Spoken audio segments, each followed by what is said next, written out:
a conductive wire, and you were so electric. I had no say when you came so near, and just passed right through me.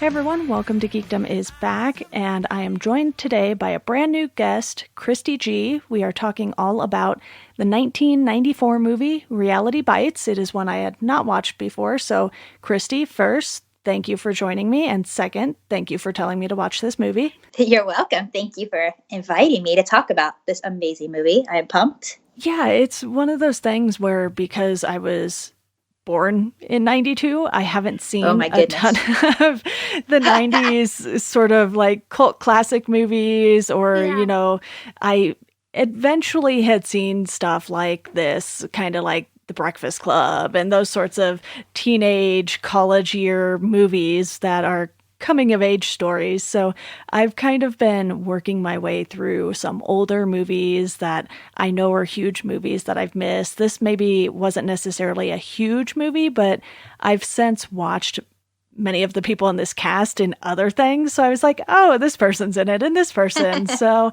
it was a treat to get to watch this. And, you know, speaking of the cast, we'll just dive right in here. You know, the big three. Yeah.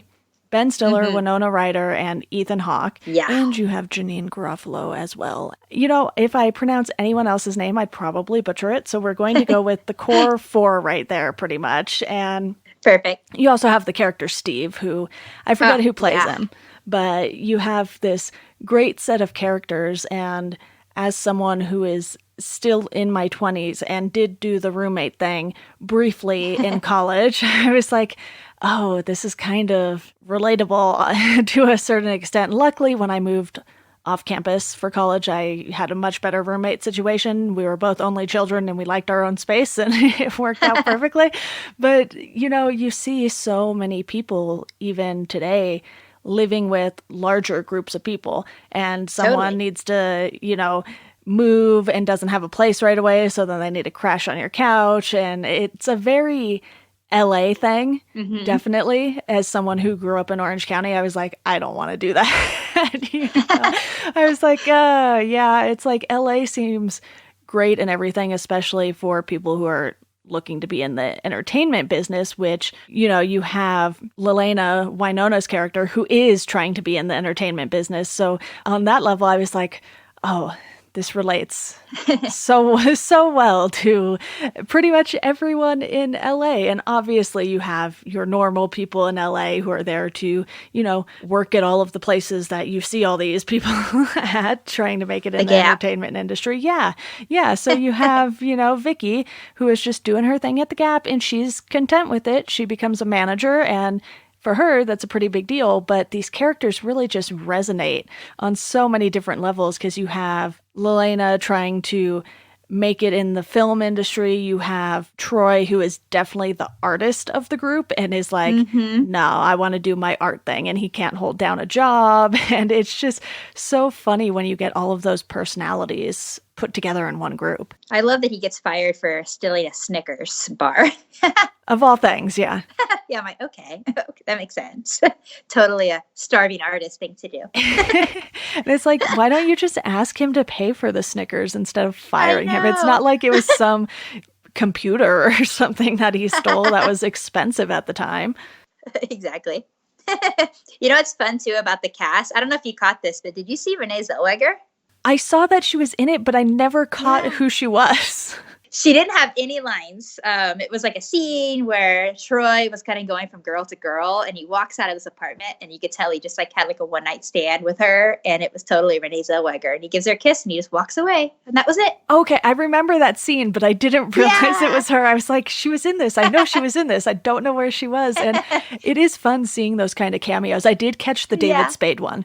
That one was great. Oh, yeah. I was like, oh my goodness, this is so very David Spade of him. And I've been watching a bunch of older Stephen King stuff for my other podcast, Chat Cemetery, and it's like, you know, Charlize Theron made an appearance in Children of the Corn 3 of all things. Yeah. And it was just like, what? That's so random.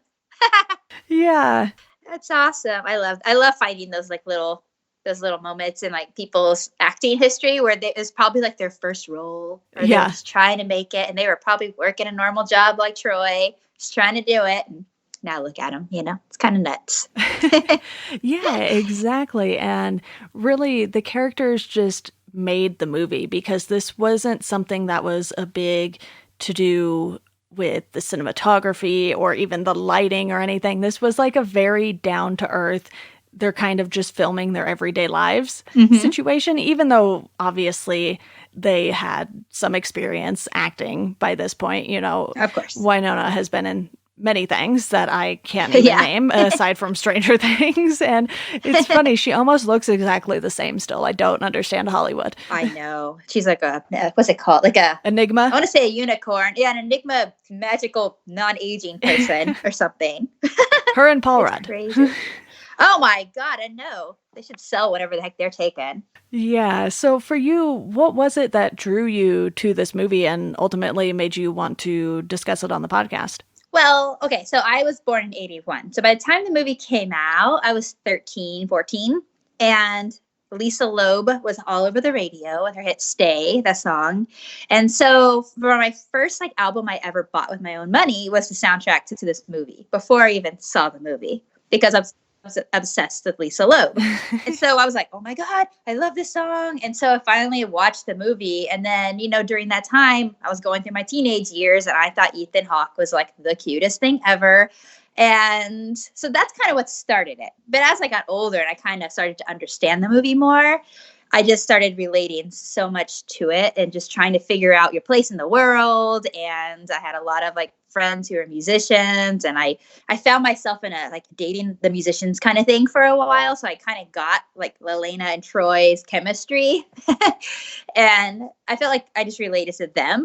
And then I slowly started to feel like Vicky and trying to figure it out, but just working a normal job and being cool with that. And I don't know, I just felt like I found myself in all of their places. But honestly, I just love anything 90s. And I feel like this movie was so 90s that I love it so much. So that's kind of the main reason I really love it. It was very, very 90s. And I say that as a 90s kid. I wasn't necessarily the right age for this movie when it came out by any means, because I was barely a child. Sorry to age you. That's okay.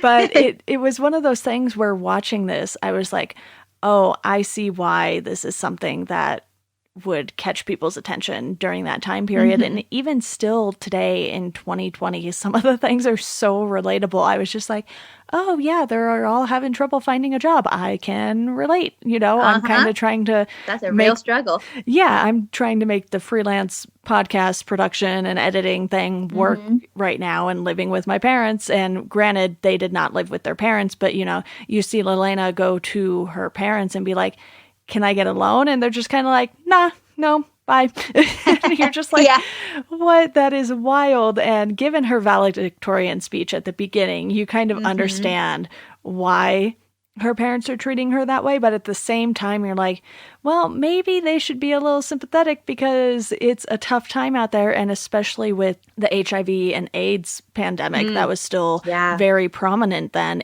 This story felt very, very true to the time period. And while the latter part maybe isn't as relatable today, it is still a thing that exists, of course, but it isn't as much of an unknown as it was back then. And you have, Magic Johnson coming out saying that he has HIV and he stops playing in the NBA around 2 years after this. I want to say he retired in 95, 96 era. And yeah, that sounds right. Yeah. And you just have so many unknowns going into the real world. And so the title, Reality Bites, you definitely understand that right off the bat with the story that they're telling. And even the fact that, Ben Stiller directed this, I was like, oh, that's interesting. I didn't know he had directed anything really, at least during this time period.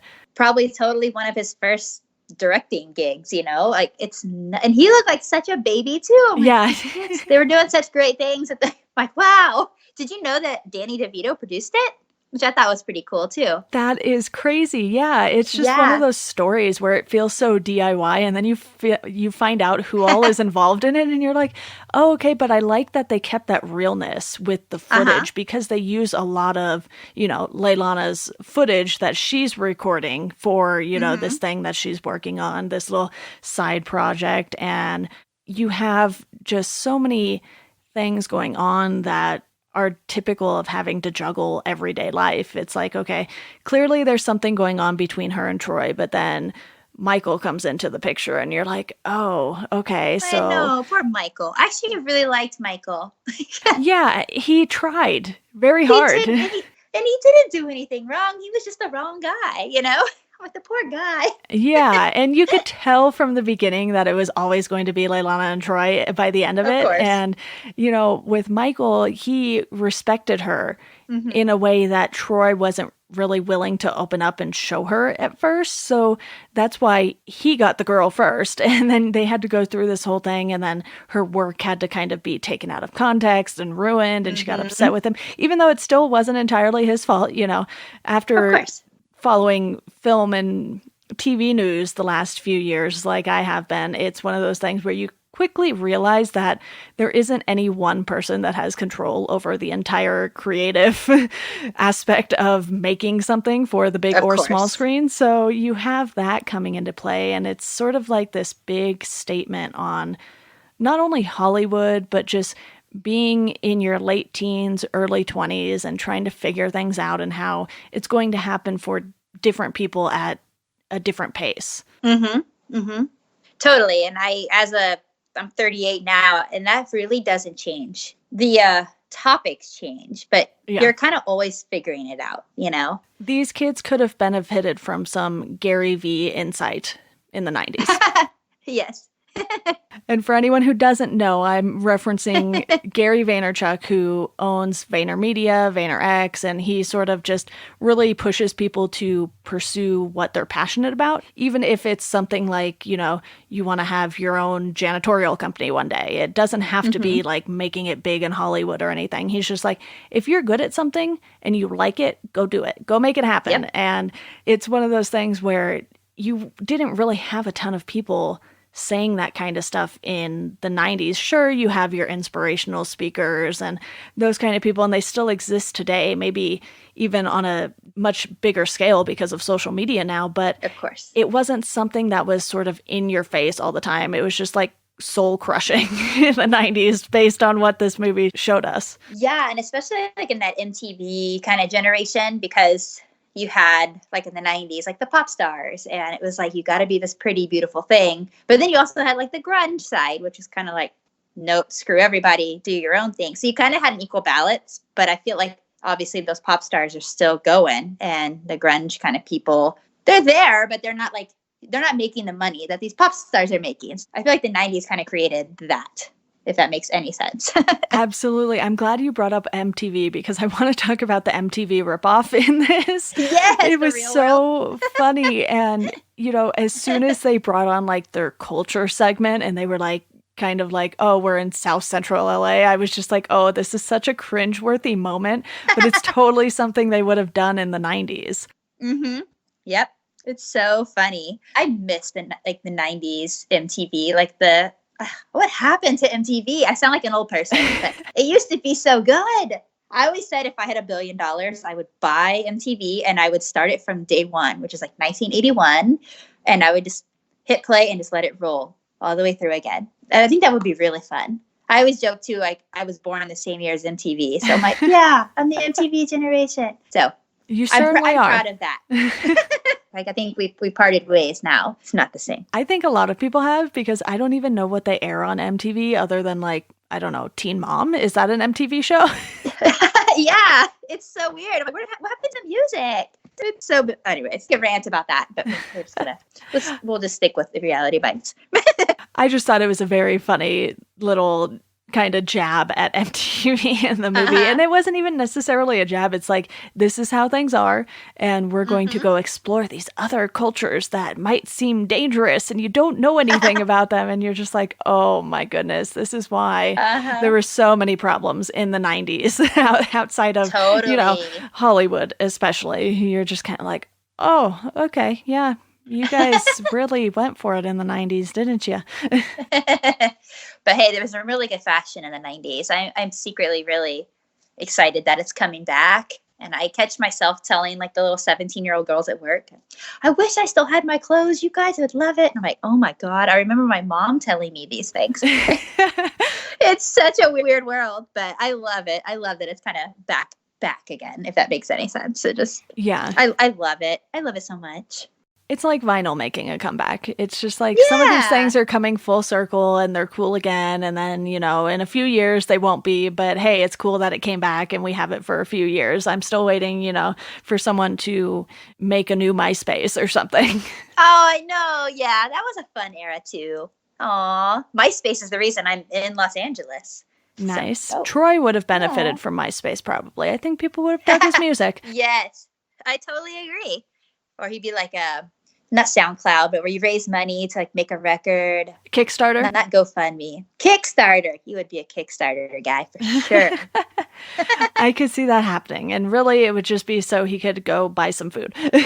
Exactly. Yep. It's so funny. I love him. I still love him. What are some of the big moments in this movie that really stood out to you as far as the story goes? Well, I really liked how, so there was Elena and there was Troy. And there obviously was like this chemistry between them, but you could tell she kind of pushed him away in a way because she didn't want to lose his friendship. And I feel like that's such a big thing that happens to people when they're friends and they like get together and then all of a sudden like, you can't be friends after that. And I could see like that fear for her. And that's something I resonated with a lot. I don't know. I really was inspired by her kind of saying like, no, I'm not going to just go get a random job. I'm going to keep doing what I love. Yeah. But also then she had to hustle at the gas stations when people had to pay credit cards by swiping them on a piece of paper. But I don't know. I just really like those two things mostly about it. Just her kicking butt, but like sticking up for herself and pursuing her dreams and trying to protect this friendship that she loves so much. And that's what I loved most about it. I'm glad you brought up the gas station scene because not only is it her hustling to make things happen, but she's also kind of getting back at her father for, you know, the fact that he was like, oh, well, you just need to go get a job kind of thing. Same with her mom. But then she remembers that he was like, oh, I'll pay for the gas card for a year. And so she's like racking up $300+ in a day on it. And he calls at the end or towards the end, I think. And he's just like, we need to talk about this $900 gas bill. And it was just one of those moments where you're like, hey, you're the one who said you'd pay it for a year. Yep. It's so good. She's like, well, technically I did what you told me to do, Dad. Like, you can't argue with me, you know? Yeah, and you can tell that because she gets in this funk while she's trying to pursue a job that she really does want, and she racks up the $400 phone bill. And, you know, Vicky comes in. The 1-800 lady. Yeah, Vicky comes in and it's just like, you need to get up and just do something about this because we're also broke and you racked up this bill, not us, because you just see her day after day on the phone. And it's a pretty fun montage. And then apparently Steve has like also moved in pretty much. So you kind of lingers around. Yeah, it's kind of like a revolving door of whether Steve is there or Troy is there or not. And so you have these friends who are trying to stick together through probably some of the toughest times they're going to have. And Lelena blows it all up by speaking down on the gap. And you're just kind of like, oh, it's like, you know, she didn't really mean that. She just meant for her, that wasn't what she wanted to do. She wasn't saying that it was bad for Vicky to be doing that. Of course. And you just have this friendship that kind of starts to crumble, and she has to not only work at getting a job doing something she wants, but repairing these relationships that she's kind of flushed down the toilet by calling a psychic all day and, you know, just doing some of the most ridiculous stuff. And you're just like, we get that Lelena's in a funk, and you kind of just know what she's going through if you've ever left a job for whatever reason or been fired. I personally have not been fired, but I left a job thinking, oh, I'll just find another job in a couple months and figure things out from there. And here I am, I don't even know how many years later, and I'm just like, all right, just going to freelance and do this the hard way. I've totally been there, my friend. Yep. It's scary. You know, we have to pause on the gap for a second. They don't really say this in the movie, but at the end where Lelena's going out the door and Troy standing outside, the outfit she's wearing is the exact same outfit that Vicky wears when she works at the Gap. So I'm wondering, it's like, are they trying to tell us that Lelena actually went and got a part-time job at the Gap? I didn't notice this till like 2 days ago. I'm like, wait, she's wearing a denim shirt, a button-down shirt with like a khaki skirt. And I was like, I wonder if they're hinting that she actually went and got that job. They never say. They might be, because I think she finally realized that she just sort of needs to suck it up and do what she needs to do in order to keep making, you know, her home video stuff. And obviously it was trying to be higher quality than home video, but really that's what it was. It was this very DIY kind of documenting the everyday lives of people living in a particular place and going through very real things, especially the whole bit with HIV and AIDS with not only Vicky, but Steve as well. They both air their concerns about those things. And you see Vicky going and getting tested and finding out the results, and why Steve remained celibate, because he was like, I need to be comfortable with who I am first, because he comes out to his mom as being gay. And that's something that clearly the mom is struggling with. We don't really see that part of it too much. You kind of just see it through the camera lens through the window. And I would have loved to get a little more of that, because I feel like it would have added more to Steve's character, because he was sort of just a window piece for most of it. Yeah, he was. Yeah. And I love him. Like, I love him as a character. Like, he was in like the quirky he was always the quirky guy in the movies. So it was interesting seeing him have like a dark moment. Like, he was on Friends as Phoebe's gay ice skater husband. Okay. I don't know if you remember. And, I don't know. I think he's awesome. So it was fun to see him play kind of a darker role, but like you said, you don't see too much of it. So that, yes, I agree. I wish they would have zoomed in on that a little more. Yeah. What do you think of the pacing of the film overall? Because mimicking everyday life, that can be kind of sporadic. And I think they did a nice job sort of just capturing the pace of what these people are going through. Totally. I agree 100%. I think the only pacing issue I had was at the end when it's like, Troy went away. And then like within 5 minutes, he's back and they're in love and they're moving in like, together.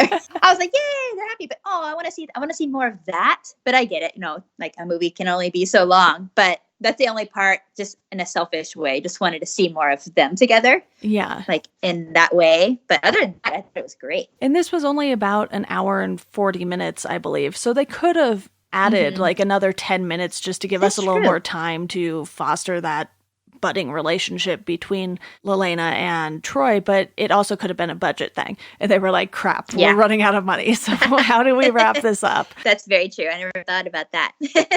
Yeah. I think that was just my like selfish way of wanting to see more of Troy, because I had a crush on him.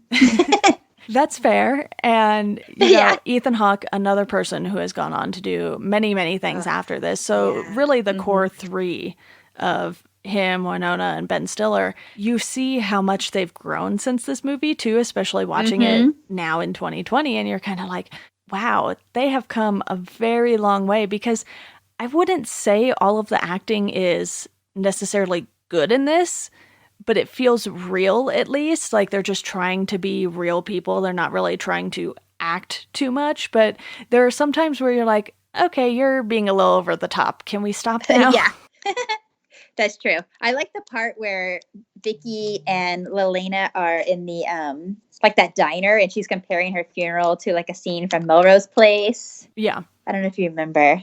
She's like, they're going to be at my funeral and they're going to be in their crop tops. And to me, it was like a little like, it's like lightening the moment. Like, Melrose Place is a really good show. It was some promotion for Melrose Place at the time, probably. They were like, exactly. We got to let you know this is really in the 90s, guys. For sure. Yeah, and other than some little moments like that, I enjoyed this movie. But again, it wasn't something that was really trying to make a huge statement with the filmmaking techniques and stuff like that. So there were some spots where I was like, oh, that's quite grainy. Yeah. So it was a very, very fun experience, but at the same time, it's one of those where it definitely has a rewatchability factor, and I've kind of liked bringing this up and talking about this a little because there are some movies where you watch them and you're just like, okay, I saw that, I'm good, I never need to see it again.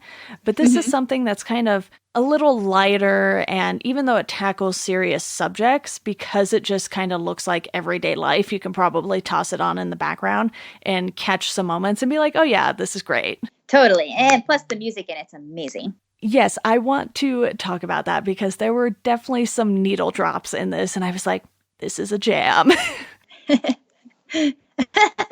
My favorites were, of course, Solo, Stay, and like My Sharona. I mean, that's just always fun. And that U2 song, All I Want Is You, which I feel like they played a lot of that song, which is something you don't get a lot because music is so expensive to put into film. Yeah. So I was like, wow, they got a jam in that movie.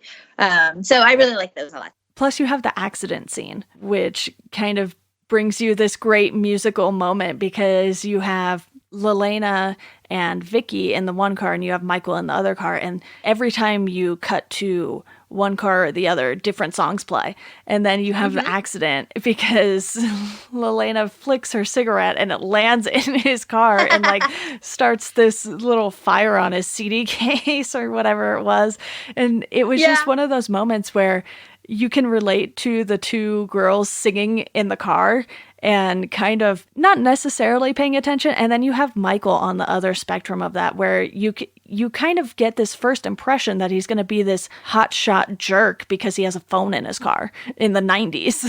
And a newspaper. Yeah. What is he doing? It's so much going on in there. It's so funny. Yeah, well, is there anything else you want to talk about specifically before we give our ratings and wrap this up? I just would say if people haven't seen it, just watch it. Even if it's just for the goodness of like the fashion and the music. It's so freaking good. Like Vicky's bangs made me want. I've been trying to grow up my bangs and it made me look at my bangs again. I was like, dang it, Vicky. It's a good movie, and I'm glad that someone your age really enjoyed it because it just makes my heart all warm and fuzzy because I love the 90s. Yeah, and it's one of those things where I've learned that, like, I really enjoy coming of age stories, even if the ages are different than where I'm at in my life. Like something like Stand By Me, I really enjoyed. Oh, yeah. And something like the It remake, the first part, you're just okay, these kids have a connection. And this, because they're older, it feels a little more real because, with It, you're like, they're not really being haunted by a clown in the sewers, so that's not going to happen in everyday life. True. That's so funny. Yeah, I just really loved it, and I think 9 out of 10 people would love this movie. That's my thoughts.